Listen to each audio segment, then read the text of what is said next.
पवित्र हिंदू समाज के पुण्य आत्माओं को ये दास उन्हीं सदग्रंथों से संतुष्ट करेगा, सच्चाई को उन्हीं सदग्रंथों के माध्यम से आपके रूबरू कराएगा जिनको आप एथेंटिक मानते हो, सत्य ज्ञान युक्त मानते हो। फिर आप जी को कोई ऑब्जेक्शन नहीं रहेगा। यदि ये दास वैसे वर्बली बतावे तो आप नहीं मान सकते, सपने में भी नहीं मान सकते, 100 वर्ष भी नहीं मान सकते। और इन सदग्रंथों को देखकर आज एजुकेटेड हैं सब बहन भाई बेटी बुजुर्ग युवा भक्त सभी शिक्षित हैं, और शिक्षित को फिर सदग्रंथ भी आज हमारे अनुवादित हैं हिंदी में। अब शिक्षा इसलिए परमात्मा ने इस समय में चरम सीमा पर पहुंचा रखी है, या 21वीं सदी जो है, तो इस 21वीं सदी में ये चरम सीमा पर इसलिए है कि अब ये ज्ञान भी चरम सीमा पर होगा और पूरे विश्व में फैलेगा। यह हाहाकार माचरी कितना घोटाले हो हैं, कितना कोई चोरी कर रहा है, कोई डाके मार रहा है, पैसे के अतिरिक्त इस इंसान को कुछ दिखाई नहीं दे रहा। ये दौड़ धूप समाप्त हो जाएगी, इस ज्ञान से होगी। तो इस ज्ञान से हम परिचित नहीं होंगे कि वो परमात्मा कौन है, कैसा है, वो कैसी लीलाएं करता है, उसका कहाँ प्रमाण है, उसका कहाँ प्रमाण है। तो प्रमाण हम सदग्रंथों से ही मानते हैं। हमारे जो सदग्रंथ हैं, पवित्र चारों वेद, पवित्र श्रीमद् भगवद गीता जी, पवित्र पुराण, ये हमारे सदग्रंथ हैं। और इस आध्यात्मिक भक्तों के लिए, स्टूडेंट्स के लिए ये एक सिलेबस है। और जो टीचर, जो आध्यात्मिक गुरु आउट ऑफ सिलेबस पढ़ाता है, वो टीचर ठीक नहीं, वो शत्रु है उन विद्यार्थियों का। तो आज तक हमारे पूर्वजों को इन अज्ञानी टीचर्स ने, अज्ञानी आध्यात्मिक गुरुओं ने आउट ऑफ सिलेबस पढ़ाया। ना उनको गीता जी का ज्ञान था, ना उनको वेदों का ज्ञान था, ना उनको पुराणों का ज्ञान था। और इन्हीं को आधार बताकर उन भोली आत्माओं को मिसगाइड करते रहे। आज उन्हीं सदग्रंथों को आप जी स्वयं पढ़ोगे तब विश्वास होगा। नहीं तो जो दास बताना चाहता है परमेश्वर कबीर जी का दिया हुआ ज्ञान उनकी सच्चिदानंद घन ब्रह्म की वाणी में, कबीर वाणी में पहले ही लिपिबद्ध है। 600 वर्ष पहले मालिक ने यह बताया था जो दास आज आपको बताने जा रहा है। और उस परमेश्वर की वाणी को सत्य सिद्ध करने के लिए आप जी को ये आपका सिलेबस रूबरू करा रहा है कि आप जी के इन वेदों में ऐसा लिखा है, और वो परमात्मा ऐसी लीला करता है, और वो परमात्मा ऐसी लीला पहले कर चुका है। तो इस तरह हम परमात्मा के पहचानने में गलती नहीं करेंगे, आसानी से उसको पहचान पाएंगे। अब देखिएगा ऋग्वेद मंडल नंबर 9, ये 9 और 10 इकट्ठा ही अनुवादित है। इसका महर्षि दानंद सरस्वती इसके ऊपर इसका मोहर लगा रखे, लेकिन इसका अनुवादक कोई और ही है, क्योंकि दानंद जी ऋग्वेद के केवल प्रथम मंडल का ही कुछ कर 1 से 6 लिखा है, 1 से 6 मंडल उन्होंने किया था, 9-10 किसी और ने किया है। प्रकाशक हैं सार्वदेशी कार्य प्रतिनिधि सभा, महर्षि दानंद भवन, रामलीला मैदान, नई दिल्ली। ये इनके फ़ोन और फैक्स नंबर हैं।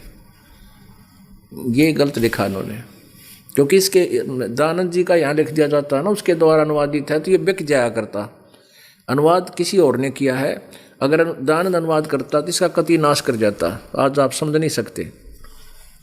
इनको मान्य है ये अनुवाद, कहने का भाव ये कि इनको मान्य है ये अनुवाद जो इसमें हम पढ़ने जा रहे हैं।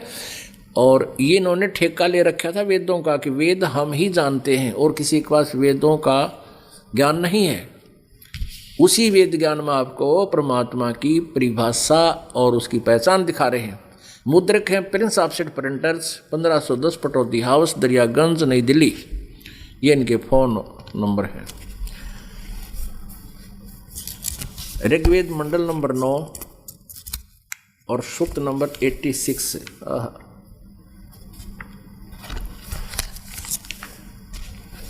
ये देखिएगा, ऋग्वेद मंडल नंबर 9 सूक्त नंबर 86 और मंत्र नंबर 26 में परमात्मा क्या करता है उसकी डिफाइन है, उसको अच्छी तरह वर्णन किया उसका।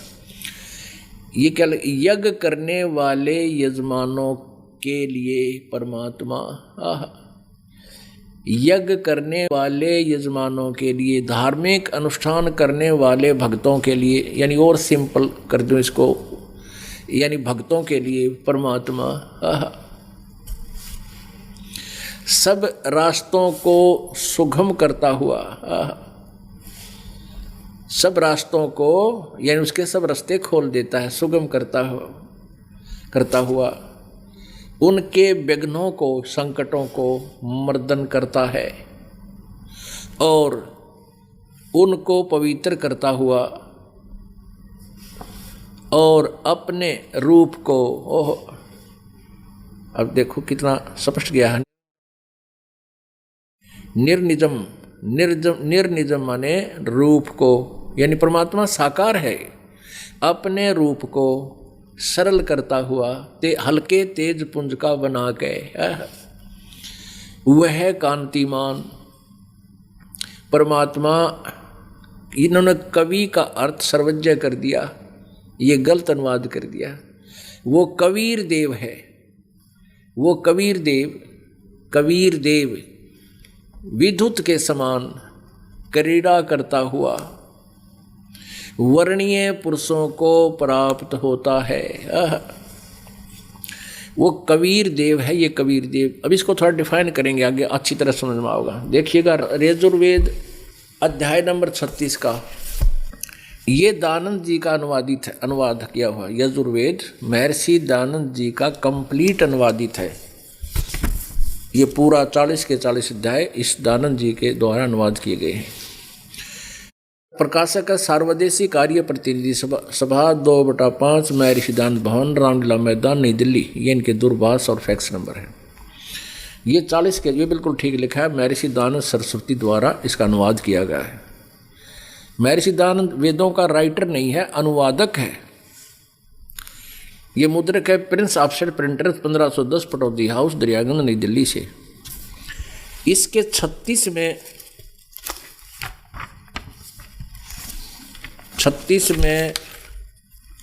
अध्याय के प्रथम ही श्लोक में, मंत्र में, ये अध्याय नंबर 36, ये 36 अध्याय का आरंभ है। इसका प्रथम मंत्र, ये प्रथम मंत्र है।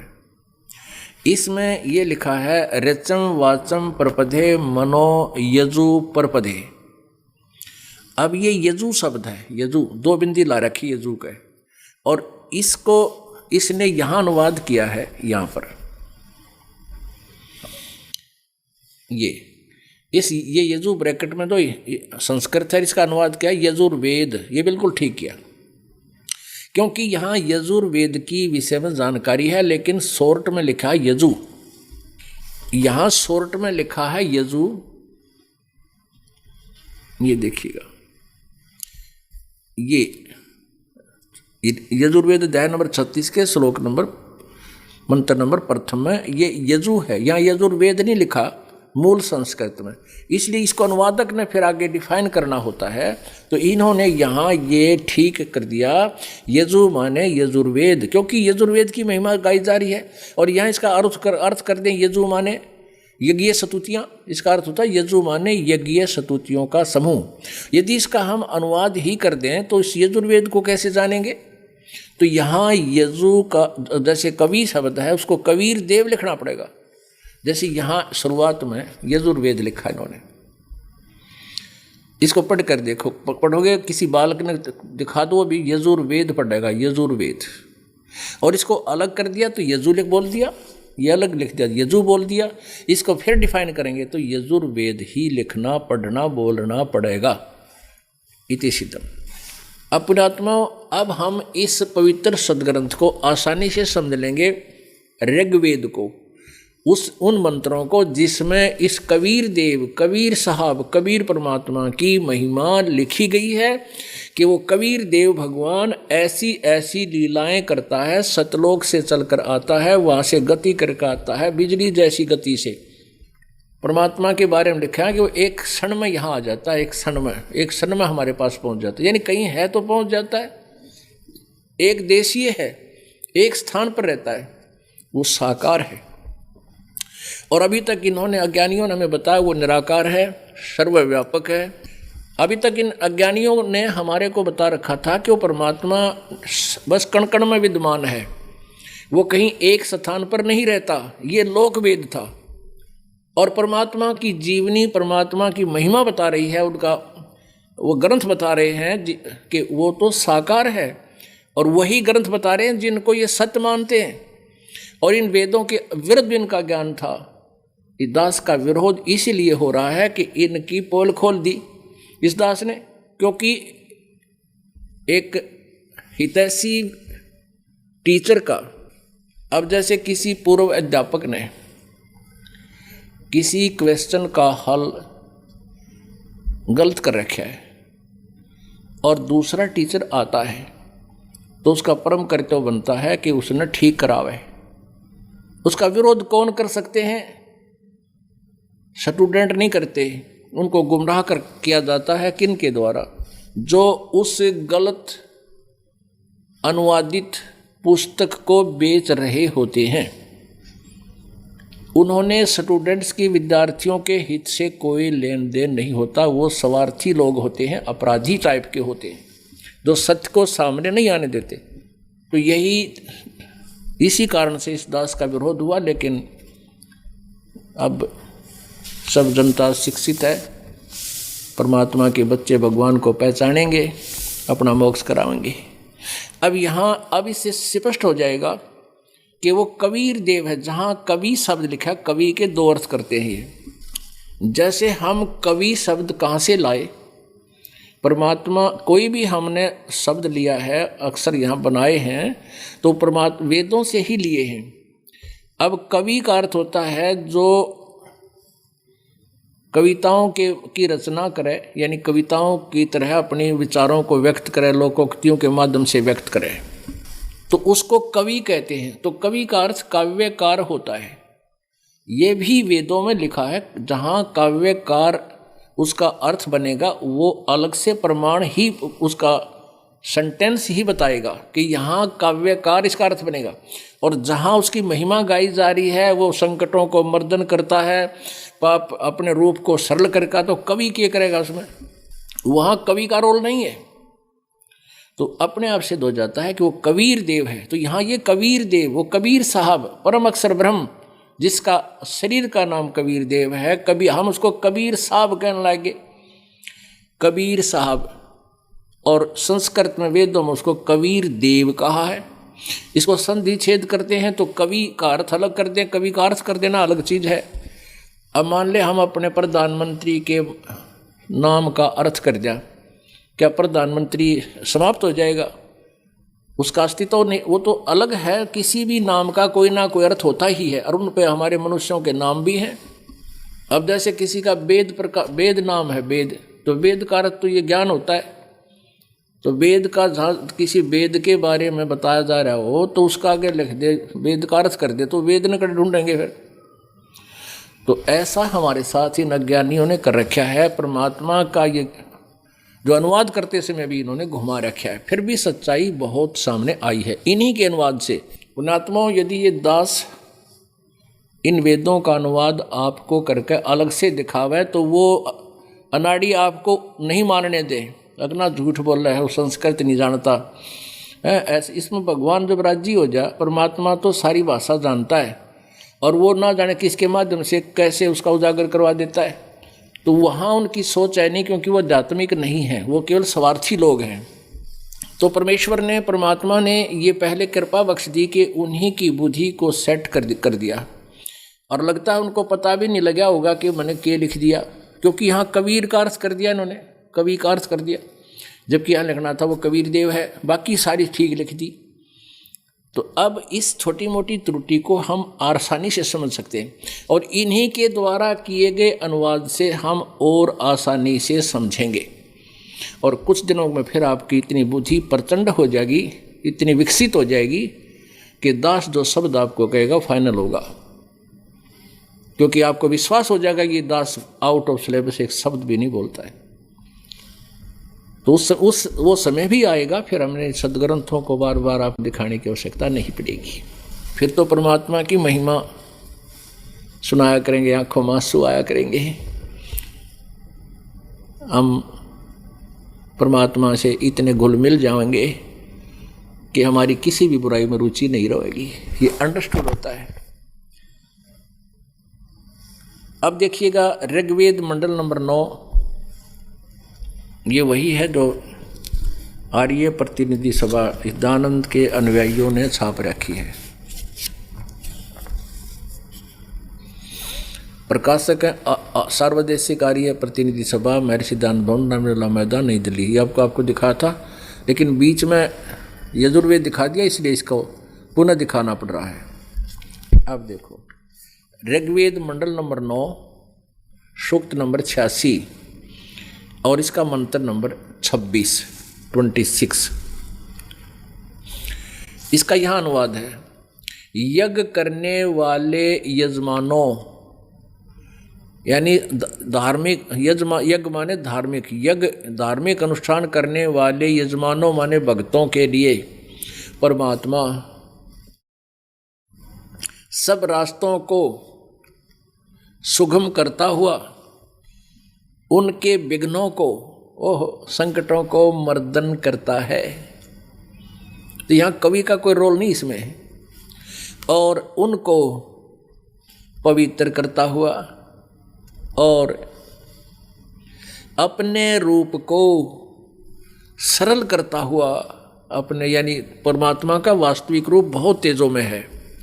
जैसे करोड़ सूर्य करोड़ों चंद्रमा इकट्ठे ही रोशनी करें, उससे भी ज़्यादा उस पूर्ण परमात्मा सतपुरुष का सतलोक में एक रोमकूप की रोशनी उनसे भी अधिक है।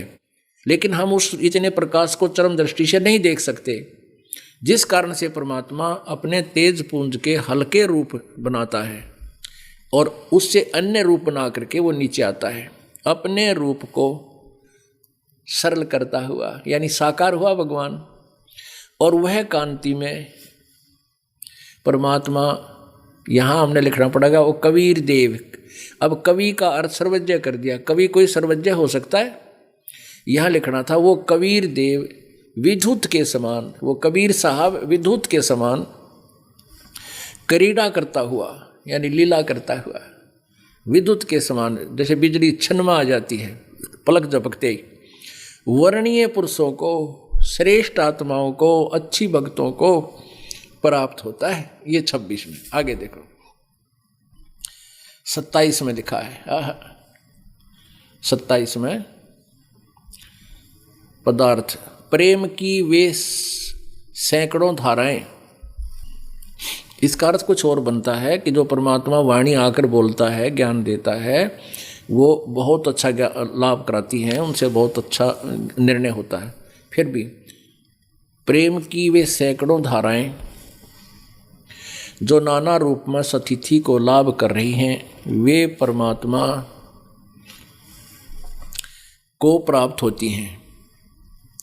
प्रकाश पुंज परमात्मा को, प्रकाश पुंज यानी उस तेजो में भगवान को, जैसे सूर्य एक प्रकाश पुंज है तो उसको निराकार कैसे कह देंगे प्रकाश पुंज को? तो ऐसे वो परमात्मा तेजो में, उनका एक तत्व से बना हुआ शरीर है, तेज तत्व से, अग्नि तत्व से, प्रकाश तत्व से, प्रकाश पुंज परमात्मा को विधिवर्तियां विषय करती हैं। जो परमात्मा ध्युलोक के और तीसरे पृष्ठ पर विराजमान है। पुण्यात्माओं, वो परमात्मा किसी एक स्थान पर रह रहा है, विराजमान है, एक देशीय है, साकार है। अब इन्होंने थोड़ी सी एक अड़ंगा अड़ा रखा है, बीच में और दिखाते हैं आपको। ऋग्वेद मंडल नंबर 9 और सूक्त नंबर इस 96 का ऋग्वेद मंडल नंबर 9 सूक्त नंबर 96 96 के मंत्र नंबर 18 में दिखाते हैं, क्योंकि अब विषय दूसरा चल रहा है, इसको बाद में दिखाएंगे। यहाँ पर 16वें श्लोक में तो ये पूछा है 96 सूक्त नंबर मंडल नंबर 9 सूक्त 96 के मंत्र 16 में ये पूछा कि परमात्मन आप सर्वोपरि रहस्य श्रेष्ठ जो आपका नाम है, तुम्हारी संज्ञा नहीं, ये नाम शब्द है, संस्कृत में नाम है ये, आप उसका ज्ञान कराएं। तो उसका ज्ञान यहाँ नीचे बता रखा है, वो कबीर देव है। ये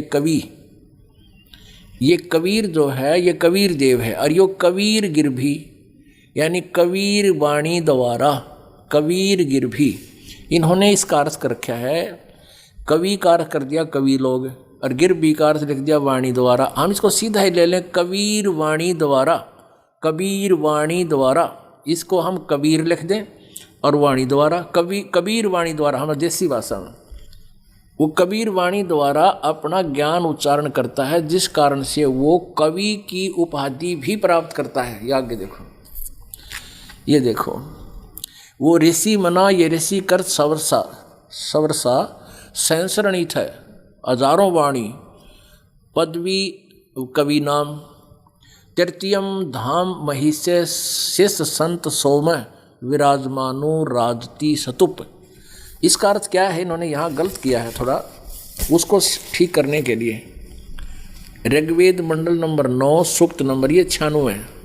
अब वापस 86 पे चलेंगे, फिर हम इसको करके, ये अनुवाद चल रहा है मंत्र नंबर 18 का, ये आपको 18 मंत्र दिखाया, ये 18 का अनुवाद इन्होंने यहाँ किया है, ये वही 18 है। यहाँ से सोम स्वरूप परमात्मा, सोम का अर्थ होता अमर परमात्मा, सोम का अर्थ चंद्रमा भी होता है, चंद्रमा जैसा प्रकाशित और शीतल भगवान, लेकिन इस यहाँ सोम का अर्थ है अमर परमात्मा। पालन की इच्छा करता हुआ, गीता जी अध्याय नंबर 15 के श्लोक नंबर 17 में कहा है कि वो उत्तम पुरुष है तो अन्य परमात्मा इति उदारते, यह लोग तरम आविश्य विवर्ती अवैश्वर है, वो सबके धारण पोषण करता है, वो परमात्मा पालन की इच्छा करता हुआ, जो महान परमात्मा, सबसे सर्वशक्तिमान परमात्मा, तृतीयम धाम इन्होंने अनुवाद किया है, देवयान और पित्रान इन दोनों से पृथक तीसरा जो मुक्ति धाम है उसमें विराजम, संस्कृत सही बता रही, विराजम माने विराजमान, इन अड़ा दिया जो ज्ञान योगी, अरे महिमा परमात्मा की चल रही है, अड़ ज्ञान योगी लिख दिया है, उसको प्रकाश करने वाला है। कोई बात हुई है, ये यहाँ इन्होंने सच्चाई को छुपा दिया कि वो परमात्मा तीसरे धाम में विराजमान है, इतना ही लिखना था। यहाँ इनके दानंद जाली थ्योरी याद आ गई कि दानंद तेनू कह कि एक देश में रहता को नहीं। यहाँ उनके इस अनुवाद करता कह जो पहले तो ठीक लिखा 88 में था, अब इनका याद आ गई कि वो तो दानंद याद आ गया इनके महर्षि दानंद के, वो तो सत्यार प्रकाश में कहता है कि परमात्मा निराकार है, वो किसी एक स्थान पर नहीं रहता, एक देशीय नहीं है, वो तो सर्व कण कण में है, निराकार है। इनका वह बात याद आ गई तो यहाँ अड़ंगा कर दिया। अब उसको सेट करने के लिए, क्योंकि आप जी अब बुद्धिमान हो, एक इधर मध्य प्रदेश से एक भक्त आया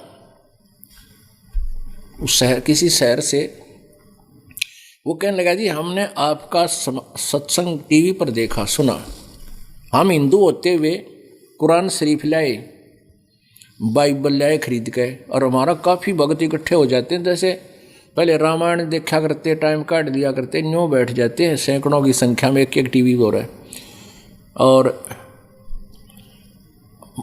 वेद लाए इन्हीं के अनुवाद किए हुए, और गीता जी देखी, सारा एक एक अक्षर मिलाया हमने। तो पुण्यात्माओं, अब ये दास जो आपको बता रहा है, तो ये आप यहाँ मेरे बताने में को नहीं सारो, क्योंकि ज्ञान इतना ज्ञान ठोक दिया हमारे अंदर, विश्वास ना होता कि गुरु जी महाराज जी दिखा रहे हैं या ये सच्चा पाओगा। फिर वो सच्चा पावे है क्योंकि सच्चा ही है, और अच्छा है कि आप मिलाओ, अगर हो सके तो जल्दी विश्वास हो। फिर ने बोले जी उस दिन के बाद पूरे के पूरे व्यक्ति सुन्न हो जाते हैं, सारा काम छोड़ देते हैं, और औरतों को भी कहते हैं ना कि रोटी बना लो, जो कहना महाराज जी का सत्संग सुन के बाद में खाना बनावांगे, तो सारे बैठ कर सत्संग सुनते, इतना आनंद आता है। हम तो अज्ञान अंधकार में घने भटक रहे थे। तो अब हम परमात्मा को पहचानेंगे, ये बिचली पीढ़ी आ गई। अब इस बिचली पीढ़ी में कोई कितना ही भगवान के मार्ग में रोड़ा अड़ाने की चेष्टा कर लियो, ये रुके को नहीं। इस भगवान के मार्ग में और इस सत संदेश में जो बाधा करेगा वो ऐसा है जैसे अंधा गधा रेल की पटड़ी पे खड़ा हो करके और रेल को ही अवरोध करने की चेष्टा कर रहा हो। एक अंधा गधा खड़ा था रेल की पटरी पे, अब उधर से ट्रेन आ गई और उसने काफ़ी दूर से गड़गड़ गड़गड़ की आवाज़ सुनी। उसने सोचा तुझे कोई डिस्टर्ब करने आ रहा है, तो उसने जिधर से उसको आहट आ रही थी कि इधर से कोई गति हो रही है, उधर दोनों पैर कर दिए पिछले कि इसको आने दे, मेरे रास्ते मेरे को कौन छेड़ता है, यहाँ मैं खड़ा हूँ जहाँ पर। और इसको उसने दोनों दुलत्ती पहना ली, दुलत्ता पहना लिया और लाग गया नो पैर कर। जब निकट आ लिया तो दोनों लात मारी रेल का, वो उठा कर पटक दिया, टुकड़े टुकड़े हो गए उसके। तो ऐसे अंधे गधों का यही हर्ष होता है। जैसे हिरण्यकशिपु था अंधा गधा, रावण था अंधा गधा, कंस था अंधा गधा, बीच में खड़ा भगवान के मार्ग को बाधा करे। तो आज जो इस मार्ग में बाधा करेंगे वो उसी कैटेगरी के होंगे। अब आप जी को फिर ऋग्वेद मंडल नंबर 9 सूक्त नंबर 86 फिर दिखाते हैं। ये देखिएगा, ऋग्वेद मंडल नंबर 9 और सूक्त नंबर 86। आपने ये 26 नंबर पढ़ लिया, 27 में हम आगे थे। तो इसमें ये प्रश्न आया था कि जो परमात्मा धूलोक के तीसरे पृष्ठ पर विराजमान है, यहाँ तो सच ही लिख दी, सही वहाँ है तो वो भी मूल संस्कृत तो सही है, लेकिन इनका दान याद आ गया, फिर वहाँ लिखा दिया वो ज्ञान योगी जो।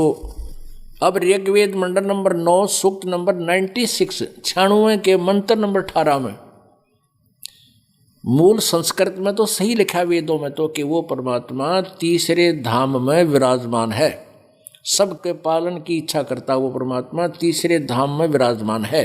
और वहाँ से फिर गति करके आता है नीचे।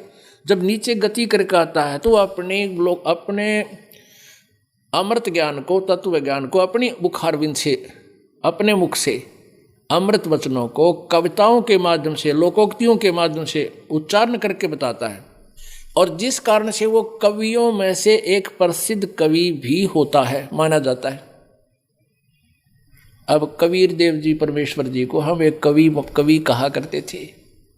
प्रसिद्ध कवियों में से हमारी पुस्तकों में जो विद्यालय में जो पुस्तकें हम पढ़ते थे उनमें भी कवियों में से उनका विशेष स्थान होता था। और वेद भी ये कहते हैं कि वो इसलिए कवि भी प्रसिद्ध कवियों में से एक होता है क्योंकि वो अपनी लोकोक्ति, अपने ज्ञान को लोकोक्तियों के माध्यम से, श्लोकों दोहों के माध्यम से, चौपाइयों के माध्यम से, यानी वो पद्य भाग में बोलने से कवि भी प्रसिद्ध हो जाता है, लेकिन वो होता है भगवान। अब 9वें अध्याय का 86वें श्लोक में स्पष्ट हो गया कि वो परमात्मा तीसरे धाम में विराजमान है, एक देशी है। हमने ये सिद्ध करना है यहाँ पर। और आगे देखो फिर वो करता क्या है। ऋग्वेद मंडल नंबर 82 के 1, 2, 3 में स्पष्ट कर दिया। ऋग्वेद मंडल नंबर 9 के ही सूक्त नंबर 82 में, 82 में, और नीचे है ये मंत्र नंबर 1,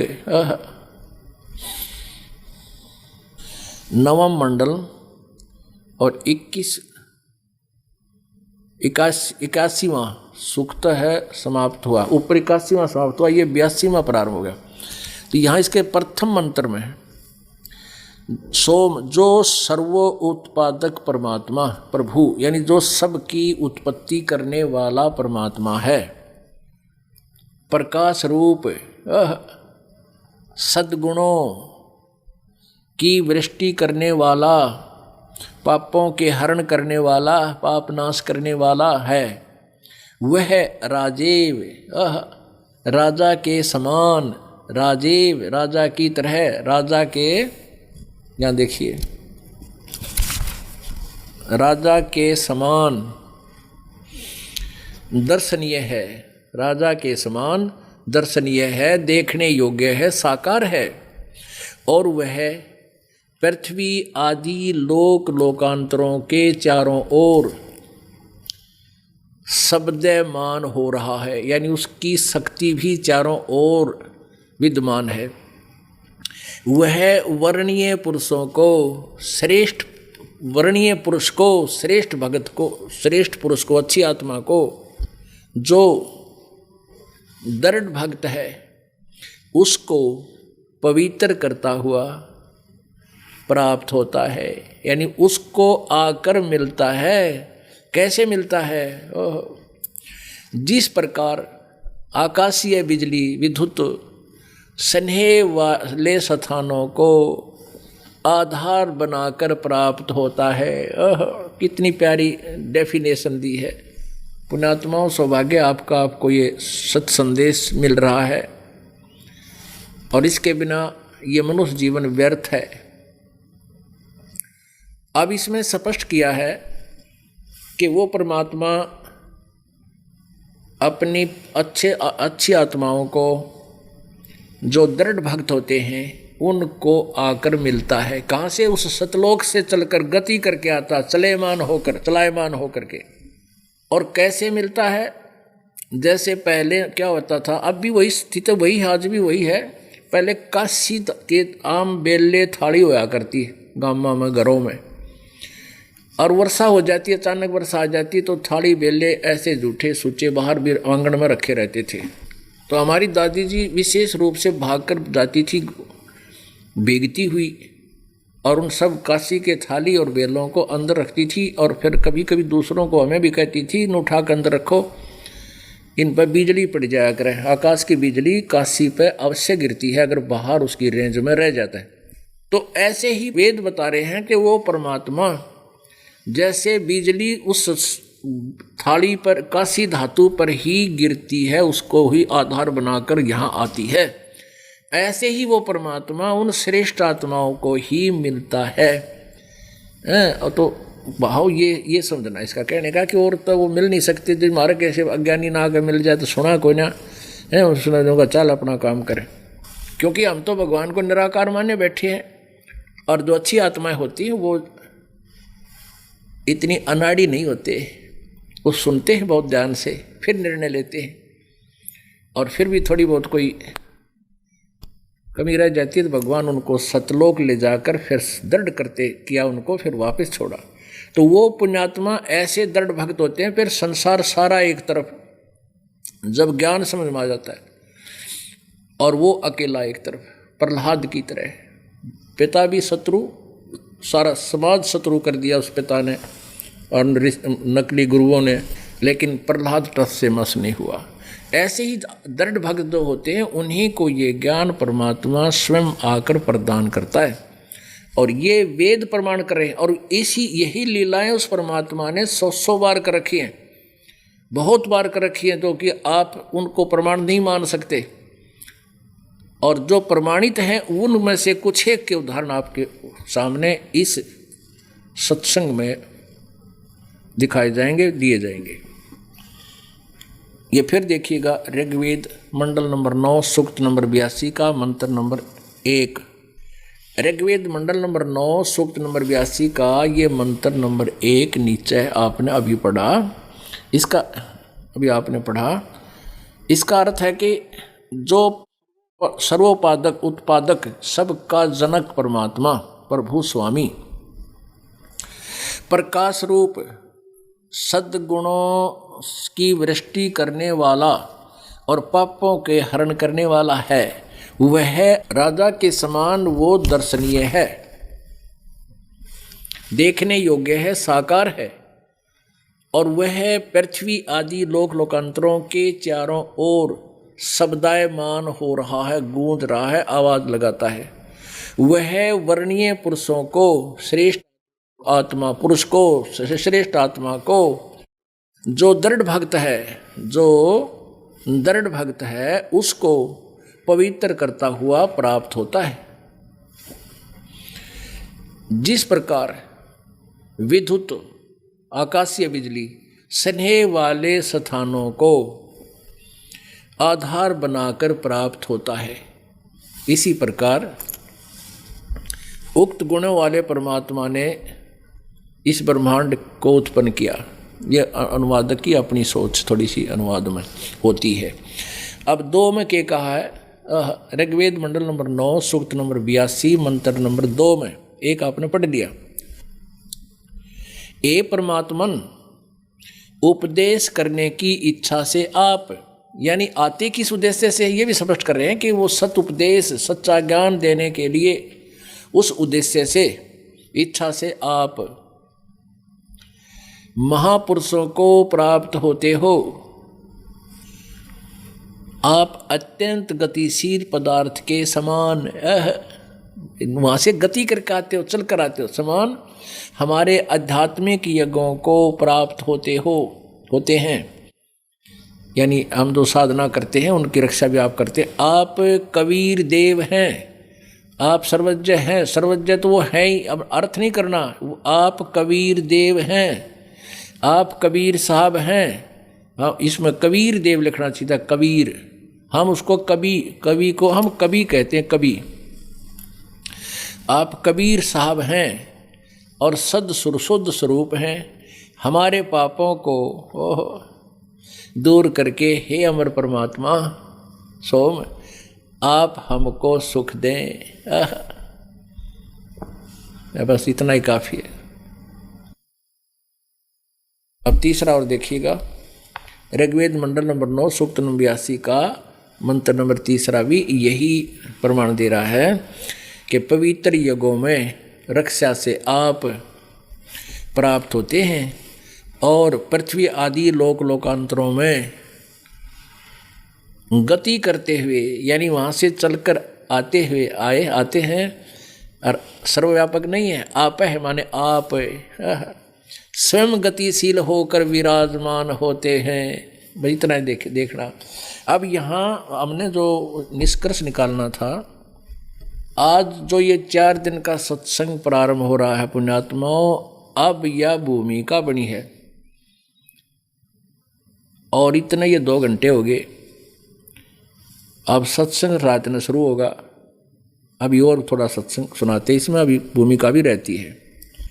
अब गीत ऋग्वेद मंडल नंबर 9 सूक्त नंबर 82 का 1, 2, 3 मंत्र, ऋग्वेद मंडल नंबर 9 सूक्त नंबर 86 के 26 और 27, ऋग्वेद मंडल नंबर 9 सूक्त नंबर 96 के 16 से लेकर 20, और ऋग्वेद मंडल नंबर 9 सूक्त नंबर 20 का मंत्र नंबर 1 आपको दिखाते हैं। वो तो दिखा लिए, अब ये दिखाते हैं।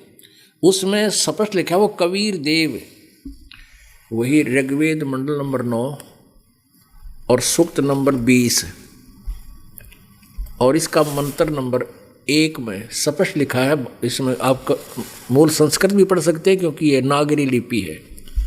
पर कबीर देव, कबीर देव वित्ते अयो। अब यहाँ देखो, वारे भी अर्थी, वह परमात्मा कबीर देव है। वह परमात्मा जिसकी महिमा इस वेद में गाई जा रही है, वह परमात्मा कबीर देव है। कबीर का अर्थ में दावी कर दिया ने, महिमा परमात्मा की चल रही है तो कबीर देव का अर्थ, कवि का अर्थ कबीर देव लिखना पड़ा। जैसे यजु का अर्थ यजुर्वेद ही लिखना न्याय संगत है। कबीर देव है, सबका रक्षक है, विद्वानों की तृप्ति के लिए, विद्वानों की तृप्ति के लिए अर्थात ज्ञान देने के लिए, ज्ञान को देता है। अब यहाँ है वो, ये ज्ञान देता है, ज्ञान को देता है, यानी वहाँ से चल कर आता है तभी तो ज्ञान देता है। और सहनशील है। परमात्मा के साथ कितने जुल्म हुए थे कबीर जी के साथ, उसकी लीलाएं आपको रह कर सुनाते रहते हैं, लेकिन उन्होंने किसी को बद्दुआ नहीं दी। सहनशील है। संपूर्ण दुष्टों को संग्राम में तिरस्कृत करता है। आध्यात्मिक ज्ञान के युद्ध में, आध्यात्मिक ज्ञान के युद्ध में सबको हराता है, नष्ट कर, उनकी ज्ञान का नाश कर देता है। ये वो मारने वाला नहीं है। वो परमात्मा पूर्ण ब्रह्म, सारी सृष्टि का रचनहार, कुल मालिक, सतलोक से चलकर यहाँ आता है, अपनी प्यारी आत्माओं को मिलता है, उन दृढ़ भक्तों को, पुण्यात्माओं को मिलता है जो दृढ़ भक्त होता है, और उसको अपने अध्यात्म ज्ञान से परिचित कराता है। उनमें से कौन कौन है वह महान आत्माएं? आधा दर्जन से दास परिचित है, जिनको वो परमात्मा सतलोक से चलकर आकर यहाँ मिला, और फिर उनको लेकर के उनकी आत्मा को सचखंड लेकर पहुँचा। सचखंड सतलोक से उनको फिर वापस छोड़ा उसी शरीर में। उन प्यारी आत्माओं ने फिर परमात्मा द्वारा दिए गए ज्ञान का डंडोरा पीटा।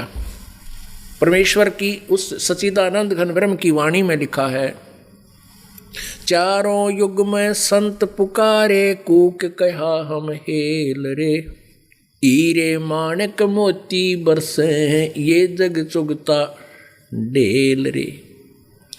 परमेश्वर कबीर देव जी कह रहे हैं, कबीर साहब जी, के चारों युगों में मेरे संतों ने भी मेरे से परिचित होने के उपरांत उस आध्यात्मिक तत्व ज्ञान का उच्च सुर में आवाज़ लगाई, और मैंने भी, परमात्मा कहते हैं कि मैंने भी और मेरे से परिचित मेरे संतों ने भी इस यथार्थ ज्ञान की जानकारी आवाज़ लगा लगा के, रुक के, मार मार के, ढोल के डंके पे, कहीं खड़े होकर के, जैसे बाजीगर तमाशा दिखाता, डुगडुगी बजाता है, लोग इकट्ठे हो जाते हैं, फिर वो अपना जो सामान लिए होता है, जो भी कुछ करना होता है वो करता है। तो ऐसे परमात्मा कबीर जी कहीं खड़े हो जाते थे, अपनी इस अमृतवाणी को बोलने लग जाते थे ऊंची ऊंची आवाज़ में।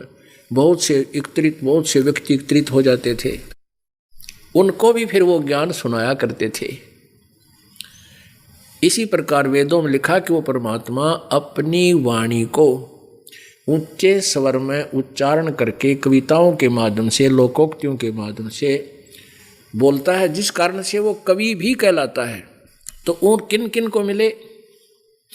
चारों युग में संत पुकारे, कूक कहा हम हेल रे, हीरे माणक मोती बरसे, ये जग चुगता ढेल रे। ढेल माने डले। सत्य भक्ति, सत्य मंत्र, यथार्थ ज्ञान रूपी मोतियों, हीरे और मोती हैं, और शास्त्र विधि को त्याग कर मनमानी पूजाएं आचरण वो डले हैं। एक पूर्ण परमात्मा सत्य पुरुष की साधना करना तो हीरे हैं, मोती लाल प्राप्त करना है, और आन उपासना, अन्य देवताओं की पूजा डले हैं। तो परमात्मा कहते हैं कि चारों युग में संत पुकारे, कूक कहा हम हेल रे, और हीरे माणक मोती बरसे, और ये जग चुगता ढेल रे। ये डले ढो रहा है, कंकर पत्थर इकट्ठे कर रहा है, आन उपासना और उस अज्ञान रूपी आध्यात्मिक ज्ञान को ग्रहण करके, क्योंकि हमारी आदत बनी हुई है, और ये मन जो है ये हमारे ऊपर कंट्रोलर बना दिया काल ने, आत्मा इसके अधीन कर दी। अब इस आत्मा को अज्ञान से इतना परिपूर्ण कर दिया, ये अपने स्वरूप से भी, अपनी सामर्थ्य से भी अपरिचित होगी, और इस काल के द्वारा दिए गए ज्ञान से इतनी भयभीत रहता है, ये आत्मा डरता रहता है, जीव बना दिया। और कोई इसको यथार्थ ज्ञान देने की चेष्टा करता है तो मन कहता नहीं नहीं चल चल, इस आत्मा को लेकर के घसीट ले जाता है। और जहाँ बकवादें होती हैं ये आत्मा को घसीट ले जाता है, वहाँ भी कहता नहीं यहाँ ठीक है, यहाँ सुनेंगे। अब जैसे हम पहले पूजाएं करते थे हनुमान जी का हनुमान चालीसा करते थे, और भी कोई मंत्र जाप जैसा भी जिसने बताया वैसा ही हम कर लिया करते थे। श्रीमद् भगवत गीता जी का पाठ भी हम करते थे, मंगलवार का व्रत भी रखता था ये दास। और भी बहुत से भक्त हैं ऐसे जो व्रत भी रखते थे। तो यदि कोई एक व्रत रख रहा है तो उसको कोई कह देना, कोई सोमवार का व्रत रख रहा है उसको कह दे शुक्रवार का व्रत और बड़ा लाभ देता है, तो शुक्रवार का तुरंत शुरू कर देता था। और कोई कहीं पीर पूजने जा रहा है, दूसरा उसको कह दे कि वहाँ सालासर चलो, वहाँ बहुत लाभ होता है, वहाँ भी चला जाता है। और जो सालासर जा रहा होता है उसको कह दे कि वहाँ पीर की मंडी पर माथा टेक दे, मौज माच जाती, वहाँ भी चला जाता है। कोई कुछ मंत्र जाप कर रहा है तो उसको कोई कह दे कि ये मंत्र बहुत फायदेमंद है, उसका भी जाप करने शुरू कर देता है। और जब इसको ये कहा जाता है कि ये साधनाएं जो आप जी कर रहे हो कति गलत हैं और ये साधना बिल्कुल ठीक है, जो सच्ची साधना बताई जाती है, तो ये मन सटराई कर जाता है, अड़ियल घोड़े की तरह चारों पैर अड़ा कर खड़ा हो जाता है। ना ना ना, ऐसा कहाँ दिखा है, किसने देखा है, कहाँ लिखा है? तो लिखा हुआ दिखा दिया जाता तो भी ना मानते। अब जो लिखा हुआ देखकर भी नहीं मानते और उन अनाड़ी अज्ञानी संतों के फंसे हुए हैं, उनके बारे में परमात्मा की वाणी में परमात्मा का आदेश है कि वो चतुर प्राणी चोर हैं, मूढ़ मुग्ध हैं ठोठ, और वो संतों के नहीं काम के, उनको जोगल जोट है। और जानबूझ साची तजय, आँखें देख के इन सदग्रंथों के प्रमाणों को, और फिर भी यहाँ नहीं आता है, उस नहीं त्यागता उस शास्त्र विरुद्ध साधना को। जानबूझ साची तजय और करे झूठते ने, अर्ता की संगत है प्रभु सपने में भी ना दे। कहते इसे नालायक की तो स्वप्न में भी ना मिल रहा, जो आँखें देख के भी नहीं मानता। तो इस प्रकार ये मन जो है प्रारंभ में बहुत परेशानियां पैदा करता है, लेकिन परमात्मा की कृपा, उनकी शक्ति प्रबल है, वो अपनी प्यारी आत्मा को हुक्कंड क्रुक कहते हैं, सोचल छिद्र मैं करूं अपने जन के काज, वो शरण में ले ही लेता है। आत्मा क्या कहती है? अब ये मन मानता नहीं है, आत्मा की जो है ये अपनी चलाता है।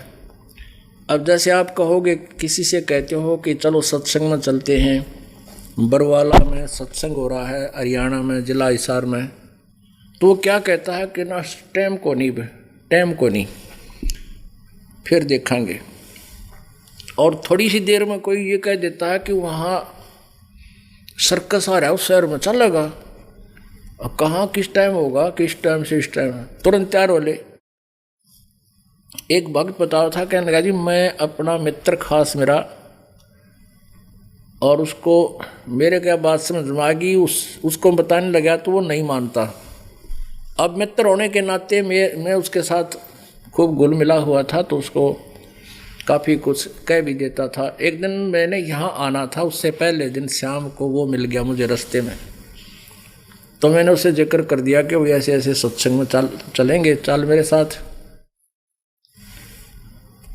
कल चल पड़ते हैं, रात का सत्संग सुनकर आ जाइए। तो कल परसों अपनी ड्यूटी बजा, तो कोई बात नहीं।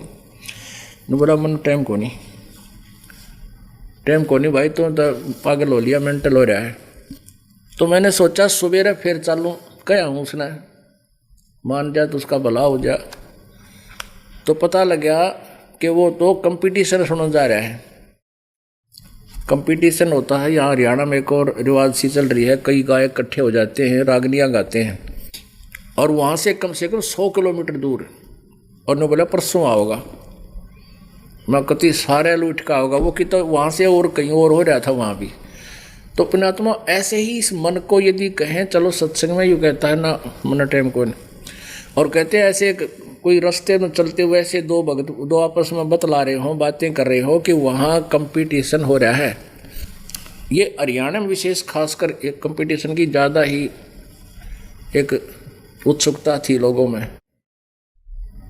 तो वहाँ उसने पूछेगा, वैसे तो वो बातें आप ही कर रहे हैं, उससे बताना भी नहीं चाह रहे हैं, वो उनके पास जाता है और नो कहता भाई कहाँ हो रहा है कंपटीशन।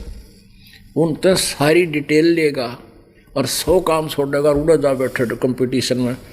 और इसी जगह बैठा अगर गधे भी ना बैठा, हमने देखे सांग देखनी है, ये सांग देखने जाया करते जब हम भी जाया करते, तो वहाँ पड़ा करते कुरडियाँ पे रेत में, दिन में देखा था डांगर बैठा करते, और वहाँ बैठे रात ने सारा दिन धंधा करें, रात ने उड़ा मुँह पाए बैठे रहो, के बकवाद करें।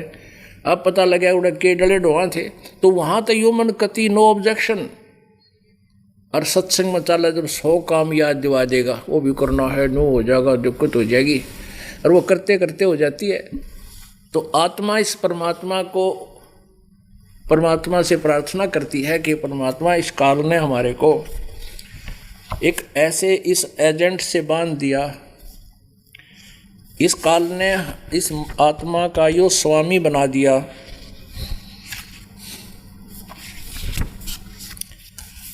काल ने इस मन को, तो क्या कहती है आत्मा, मैं तो दे दी है बाल में बैरेनू, मैं तो दे दी है बाल में बैरेनू, मैं तो दे दी है बाल में बैरेनू, मैं तो दे दी है बाल में बैरेनू, मैं तो दे दी बाल में बैरेनू, मैं तो दे दी है बाल में बैरेनू, मैं तो दे दी है बाल में बैरेनू, मैं तो दे दी है बाल में बैरेनू। संसारी दी गल्ला चिन्ह ना बूझे शब्द जो गैरेनू, संसारी दी गल्ला चिन्ह ना बूझे शब्द जो गैरेनू, ये मुर्दों सेती प्रीत लगावे न जाने सतगुरु मेरे नू, ये मुर्दों सेती प्रीत लगावे न जाने सतगुरु मेरे। मैं तो दे दी है बाल में बैरेनू, मैं तो दे दी है बाल में बैरेनू, मैं तो दे दी बैरेनू, मैं तो दे दी है बाल में बैरेनू। श्वेत छत्र सिर मुकुट बिराजे देखत ना उस चेहरे नू, श्वेत छत्र सिर मुकुट बिराजे देखत ना उस चेहरे नू, ये ऊंची थड़ियाँ खेती बोवे भूल गए निज डेरे नू, ये ऊंची थड़ियाँ खेती बोवे भूल गए निज डेरे नू, मैं तो दे दी बालम बैरे नू, मैं तो दे दी है बालम बैरे नू, मैं तो दे दी बैरे नू, मैं तो दे दी है बालम बैरे।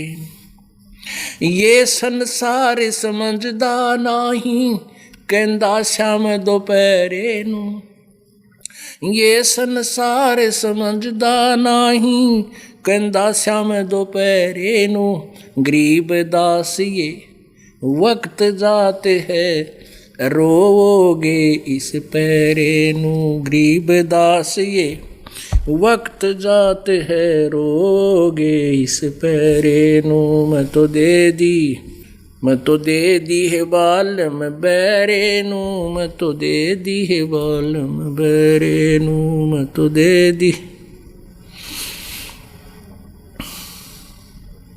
ये संसार समझदा नहीं कहंदा शाम दोपहरे नू,